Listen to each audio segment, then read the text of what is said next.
Manikandan sir வணக்கம் sir. இந்த வழக்கு இதில் பாதிக்கப்பட்டவர்களுக்கு உரிய அளவில் பாதுகாப்பு கொடுத்து அவர்களுடைய அடையாளத்தை வெளிப்படுத்தாமல் இந்த வழக்கில் குற்றம் சாட்டப்பட்ட நபர்களுக்கு தண்டனை கிடைப்பதற்கு இன்னைக்கு இருக்கக்கூடிய அரசாங்கம்தான் காரணம். அதனால் இந்த இந்த இந்த தீர்ப்பின் மூலமாக கிடைத்திருக்கக்கூடிய நியாயத்திற்கு நாங்கள் உரிமை கொண்டாடுவது தவறில்லை, நாங்கள் ஸ்டிக்கர் எல்லாம் ஒட்டலன்னு சொல்றாங்களே, நீங்க தான் சொல்ல விரும்புறீங்களா? சத்தியம் டிவி நேயர்களுக்கு வணக்கம். நான் என்னுடைய கருத்து சொல்றதுக்கு முன்னாடி எனக்கு முன்னாடி பேசுறவங்களுடைய சில கருத்துக்கு நான் எந்த குறுக்கீடும் இல்லாம பதில் சொல்லிட்டு அதுக்கு போலாம்னு நினைக்கிறேங்க. ராஜசேகர் நானும் மத்திய அரசு வழக்கறிஞரா இருந்தேன் அப்படின்னு சொல்லி குறிப்பிட்டாரு. ஆனா ஒரு விஷயத்த ரொம்ப அழகா கடந்து போனார். சிபிஐ ஒரு கூண்டு கிளியை போல செயல்படுகிறது அப்படின்னு சொன்னது மத்தியில் அன்னைக்கு ஆண்ட காங்கிரஸ் கட்சி மன்மோகன் சிங் தலைமையில் இருக்க காங்கிரஸ் ஆட்சி இருக்கிறப்ப உச்சநீதிமன்றம் இந்த மாதிரி ஒரு கருத்தை சொல்லுச்சு. அதைத்தான் குறிப்பிட்டு சொல்லியிருப்பார் அப்படின்னு நினைக்கிறேங்க. 2011 தேர்தல் சமயத்துல பாத்தீங்கன்னா அவர் ராஜசேகர் குறிப்பிட்ட காங்கிரஸ் ஆட்சிக்கு கீழே இருந்த சிபிஐ அறிவாலயத்துல 3வது மாடியில 2G வழக்குக்கு பாத்தீங்கன்னா ரைடு விட்டு 2வது மாடியில வயது முதிர்ந்த கலைஞர் அவருடைய மனைவியை விசாரணை நடத்தி முதல் மாடியில கலைஞரை ஏறத்தாழ லாக் பண்ணி உட்கார வச்சு 63 சீட்டு வாங்கினாங்க. கலைஞருக்கு சீட்டு கொடுத்துட்டு வெளியே மனசு போய் 63 நாயன்மார்களுக்கு கொடுத்தோம் அப்படின்னு சொல்லி மனசு போனாரு. அந்த சிபிஐ தான் அவர் குறிப்பிட்டு சொல்லியிருப்பார் அப்படின்னு நினைக்கிறேங்க. அதே மாதிரி இன்றைய துணை முதலமைச்சர் உதயநிதி ஸ்டாலின் வெளிநாட்டுல இருந்து ஒரு கார் வாங்கிட்டு வந்தாரு, அதுல மோசடி நடத்திருக்குது அப்படின்னு சிபிஐ விசாரிச்ச அந்த விசாரணை முடிவு என்னன்னு இது வரைக்கும் தெரியல. அந்த இதைத்தான் அவர் குறிப்பிட்டு கேட்டிருப்பார் அப்படின்னு நான் நினைக்கிறேங்க. இப்ப எனக்கு முன்னாடி பேசின ஆண்டாள் பிரியதர்ஷினி சொன்னாங்க, இந்த மாதிரி பாலியல் குற்றத்துல ஈடுபட்ட பாஜகக்காரங்களுக்கு எம்பி பதவி கொடுக்குது அப்படின்னு. நிச்சயமா கண்டிக்கத்தக்கதுங்க. அதை யாரும் எந்த மனசாட்சியுள்ள மனிதனும் ஏத்துக்க மாட்டான். ஆனா பெரிய கருப்பேன்னு ஒருத்தர் இன்னைக்கு அமைச்சரா இருக்காருங்க. அவரை பத்தி அமைச்சராகிறதுக்கு முன்னாடி என்ன சோசியல் மீடியாவில் வந்தது, அவரு எப்படி டபி ஏற்றி நான் இல்லைன்னு கூட அவர் மறுக்கல. அதனால அப்படிப்பட்ட நபருக்கு நான் ரொம்ப நாகரிகமா பேசுறேன். ஏன்னா திமுக லெவலுக்கு நமக்கு பேச தெரியாதுங்க.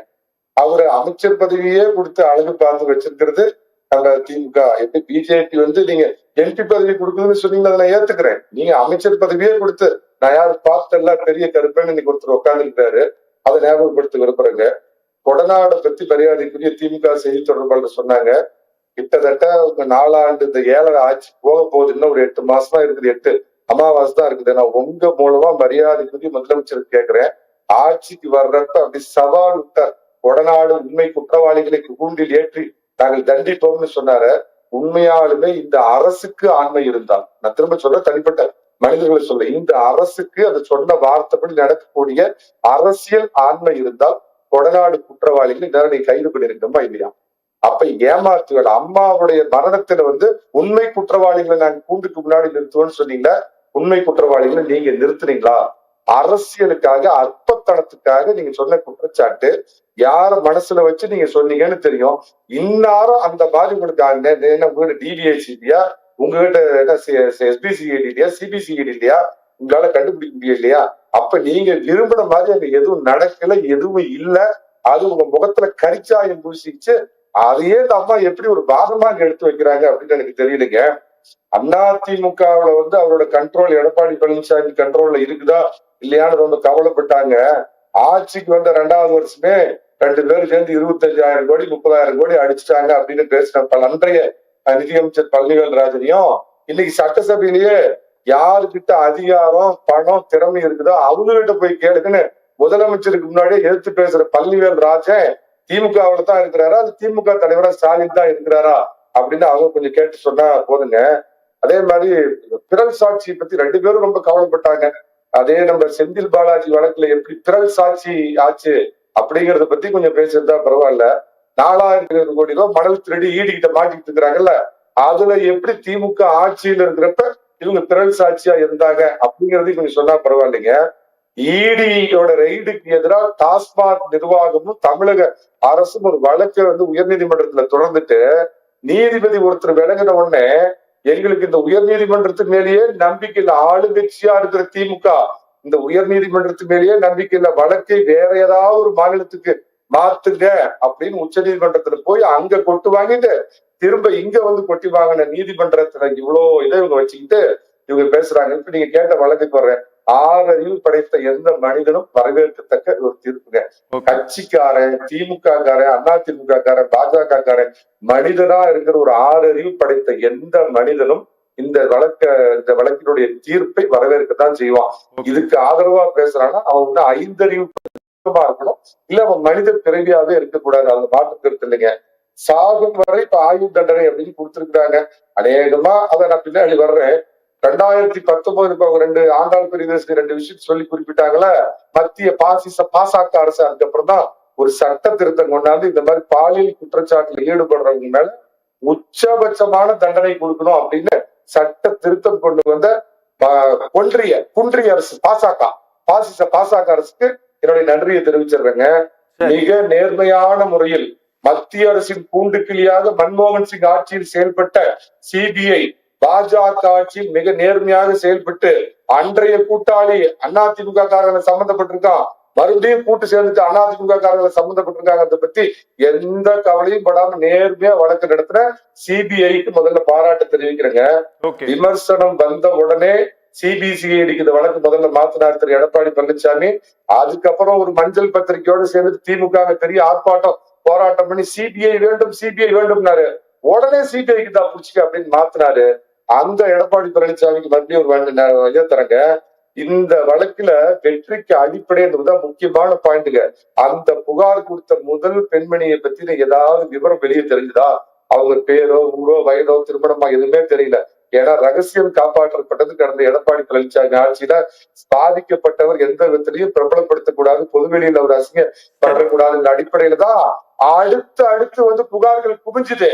ஆனா அண்ணா நகர் பாலியல் குற்றவாளிகளை வேணும்னே வெளிப்படுத்தி அந்த பாதிக்கப்பட்ட பெண்ணோட எஃப்ஐஆர்ல இருந்த detail, phone number, cell number, வீட்டு அட்ரஸ், வயசு எல்லாத்தையும் வெளிப்படுத்தி அடுத்து யாரும் குற்றத்தை கொண்டாந்துறாதீங்க, குற்றச்சாட்டு அடுத்தடுத்து நம்பி வந்தீங்கன்னா இந்த மாதிரி எடுத்து உங்களை வெளியே விட்டுருவோன்னு பயமுறுத்தி அதுல ஈடுபட்ட திமுக பிரமுகர்களை காப்பாத்துறதுக்கு தயவாணித்தனம் திமுக அரசு வந்து ஸ்டிக்கர் இதை பத்தி நியாயத்தை பத்தி அவங்க பேசுறாங்களா? அந்த இதை நீங்க சொல்ற பொள்ளாச்சி வழக்கில் அந்த பாதிக்கப்பட்ட பெண்ணினுடைய எந்த விவரமும் வெளியே வராதான் அந்த வழக்கின் வெற்றி. ஆனா அண்ணா நகர் மாணவி வழக்குல வேண்டுமென்றே அதுக்கும் ஒன்றிய அரசு குன்றிய அரசு அவங்க கொண்டாந்த புது இதுல வந்து ப்ராப்ளம் ஆகி போச்சுன்னு முழு விவரத்தை வெளியே விட்டு வாய் அடைச்ச திமுக நியாயத்தை பத்தி பேசுறது யோக்கியம் இருக்குதா? இதுதான் என்னுடைய அடிப்படை கேள்வி. பதில் சொல்லுங்க, அடுத்த ரவுண்டுக்கு. ஓகே. மணிகண்டன் சார் வணக்கம். Manikandan sir, 2013 sir doctor Subbaiah அப்படிங்கிறவர் வந்து ரொம்ப ப்ரூட்டலாக கொலை பண்றாங்க சார்.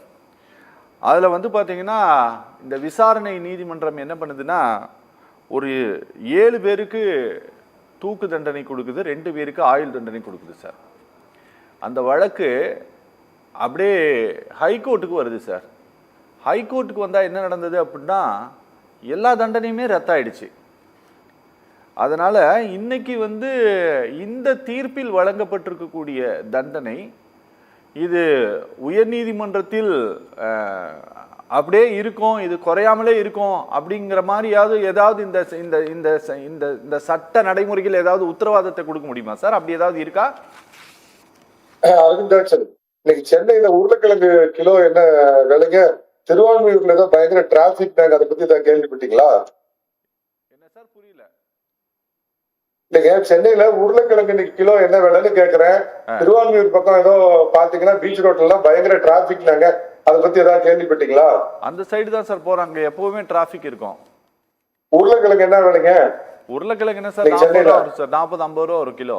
ஏங்க என்ன சப்ஜெக்ட் என்ன தலைப்பு நீ கொடுத்திருக்கிறீங்க? ஒரு வழக்கறிஞர் ராஜசேகர் சம்பந்தமே இல்லாம என்னென்னமோ ஒரு சப்ஜெக்ட் கொஞ்சம் அமைதியா இருக்கு, கொஞ்சம் தயவு செஞ்சு அமைதியா இருங்க. அவர் வெளியில சார் நான் உங்ககிட்ட வரேன் பேச கூடாதுங்க. நீங்க பொள்ளாச்சி வழக்குல தமிழ்நாடு அரசு என்ன செய்யுது? கொஞ்சம் இருங்க சார், அவர் பேசிட்டு சார். மேடம் ஒரு சம்பந்தம் இல்லாம பேசறாரு. சரி கொஞ்சம் அமைதியா உருளைக்கிழங்கு பேசுறாருன்னா அவர் வெங்காயத்தை பேசிட்டு இருக்காரு. வந்ததுல இருந்து சார் பேசலாம் சார், பேசி முடிங்க சார். இல்ல உண்மையாலுமே முன்னாள் அமைச்சர் ராசாவுடைய நேர்மையை பாராட்டுறேங்க. அவர் எழுதின புத்தகத்துல நான் படிக்க மாட்டேங்க, உங்களை மாதிரி உள்ள அறிவு சிறந்தவர்கள் அறிவாளிகள் படிப்பீங்க. அந்த மன்மோகன் சிங் காலத்துல சிபிஐயால் போடப்பட்ட அந்த ராஜசேகர் சார் கேட்கலையாமா? இந்த ஆடியோ லெவலுக்கு தான் இருக்குது. இந்த லெவலுக்கு தான் அவரை காப்பாத்துறதுக்காக மன்மோகன் சிங்க்கு கீழே இருந்த சிபிஐ இந்த லட்சணத்துல தான் என் மேல வந்து எஃப்ஐஆர் போட்டிருந்தாங்க அப்படின்னு ஆராசா வந்து ஒரு ஒப்புதல் வழங்கியிருக்கிறதுக்கு அந்த நேர்மையை உள்ளபடியா நான் பாராட்டுறேங்க. ஏதோ ஒரு பின்னாடி வந்த வாசகத்தை பாத்தீங்களா அப்படின்னு ஆண்டாள் பெரியதேசி கேட்டாங்க. அண்ணா பல்கலைக்கழக வழக்கு அந்த பிரச்சனை எப்ப பாத்தீங்கன்னா பிரபல ஒரு வார பத்திரிகையில ஊப்பி வரானா பயமா இருக்குடா அப்படின்னு பேருங்கிற அண்ணா சிலைக்கு பின்னாடி போய் ஒளிஞ்சுக்கிட்டு ஒரு பொண்ணு கதற மாதிரி ஒரு கார்ட்டூன் போட்டிருந்தாங்க. அது போக அவங்களுக்கு தெரியலையாட்டு இருக்குது. அவங்க மணிப்பூர் தாங்க உங்களுக்கு கண்ணுக்கு தெரியுது. இந்த வெஸ்ட் பெங்கால்ல அங்க உள்ள குறிப்பிட்ட இந்து பெண்களை கற்பழிச்சு ரோட்ல இழுத்துக்கிட்டு போய் எல்லா அட்டொழியுமே பண்ண தீதியை பத்தி உங்க டாட் கூட்டணி டவுட் கூட்டணி இருக்கிறதுனால ஒரு வார்த்தை கூட கேட்க மாட்டீங்க. வெஸ்ட் பெங்கால் என்றால் வாயை திறப்பீர்கள், அதே பாத்தீங்க மணிப்பூர் என்றால் வாயை திறப்பீர்கள், வெஸ்ட் பெங்கால் என்றால் வாயை மூடிக்கொள்வீர்கள். ரிஜுவால் ரேஜன் தண்டனை கொடுக்கணும்னா அவங்க டாட் கூட்டணி டவுட் கூட்டணி ஆட்சியில இருக்கிற காங்கிரஸ் கட்சிகிட்ட வலியுறுத்தி புடிச்சு அவனை தூக்கில போட சொல்லுங்க, கழுத்தை வெட்ட சொல்லுங்க, இல்ல நாடு கடத்துங்க. அதை பத்தி யாரு கேள்வி கேட்கிறா? கூடா நட்பு கேடாய் முடியும் அப்படின்னு சொல்லிவிட்டு காங்கிரஸோட கருணாநிதி பாவம் கூட்டணி வச்சது அவருக்கு வழக்கத்திற்கு தெரியலையாட்டு இருக்குது. அம்மா நான் பாஜகவோட ஒருபோது கூட்டணி வைக்க மாட்டேன்னு சொல்லிட்டு அடுத்த 3 வருஷத்துல பாராளுமன்ற தேர்தலில் கூட்டணி வச்சது தெரியலையாட்டு இருக்குது. அன்றைய எதிர்கட்சி திமுக என்ன கேட்டுச்சுங்க? சிபிஐக்கு வழக்கை மாற்றுன்னு கேட்டுச்சு. அதை ஏத்துக்கிட்டு எடப்பாடி பழனிசாமி மாத்துறார். இன்றைய எதிர்கட்சி அதிமுக அண்ணா நகர் சிறுமி பாலியல் வழக்குல என்ன கேட்டுச்சு? சிபிஐக்கு மாத்துன்னு கேட்டுச்சு.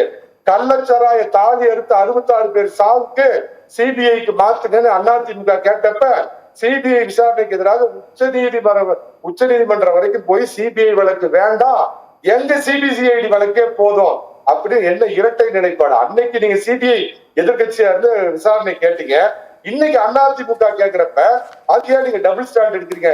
இது ஒண்ணு என்னுடைய கேள்விங்க. திமுக எம்எல்ஏ கருணாநிதினு ஒருத்தர் அவர் வீட்டுல இதே மாதிரி ஒரு சர்ச்சை வந்தது. அதுல இது வரைக்கும் உங்க திமுக என்னென்ன நடவடிக்கை எடுத்துருக்குதுங்க? ஒரு பெண் போலீஸ் மீது மொலஸ்டேஷன், கனிமொழி அக்கா கூட்டத்தில் இருந்த பெண் போலீஸ் மேலேயே வந்து திமுக நிர்வாகி வந்து மொலஸ்டேஷன் பண்ணாரு. அதுல இவங்க இதே மாதிரி விரைந்து நடவடிக்கை எடுத்தாங்கன்னா பரவாயில்ல. ஆனா அந்த புகாரியே இல்லாம அந்த பெண் போலீஸை கூப்பிட்டு மிரட்டி காலி பண்ணிட்டாங்க. அக்கா ஒண்ணு அருமையா சொன்னாங்க, யாரையோ காமிச்சவங்க கூட தான் இருக்கிறாங்கன்னு.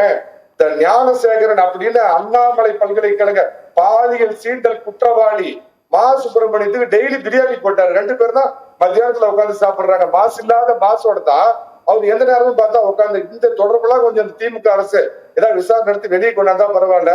சர்வதேச போதை கடத்தல் பண்ண திமுக நிர்வாகி டிஜிபியோட உட்காந்து டின்னர் சாப்பிடுறாங்க, உதயநிதியோட உட்காந்துட்டு காபி சாப்பிடுறான். இதெல்லாம் கொஞ்சம் வெளிப்படுத்தி இதெல்லாம் விசாரணை பண்ணா நல்லா இருக்கும். இதுக்கு வந்து இதை வரவேற்கிறாங்க. வடநாட்டுல இப்படிலாம் நடந்தது. ஒரு 10 வருடம் ஆச்சு. அவங்க நல்லவங்க, அவன் புரோகிதன் சொல்றவனு அவனை விளக்கிற பாஜகவை கடுமையாக கண்டிக்கிறேன். இந்த தமிழ் மண்ணில் வெடித்து சிதறிய ராஜீவ்காந்தி கொன்ற கொலை குற்றவாளியை உச்சி முகந்து பாராட்டிய இந்த கேடு கட்ட இந்த திமுக தலைவரை என்னவென்று சொல்வது?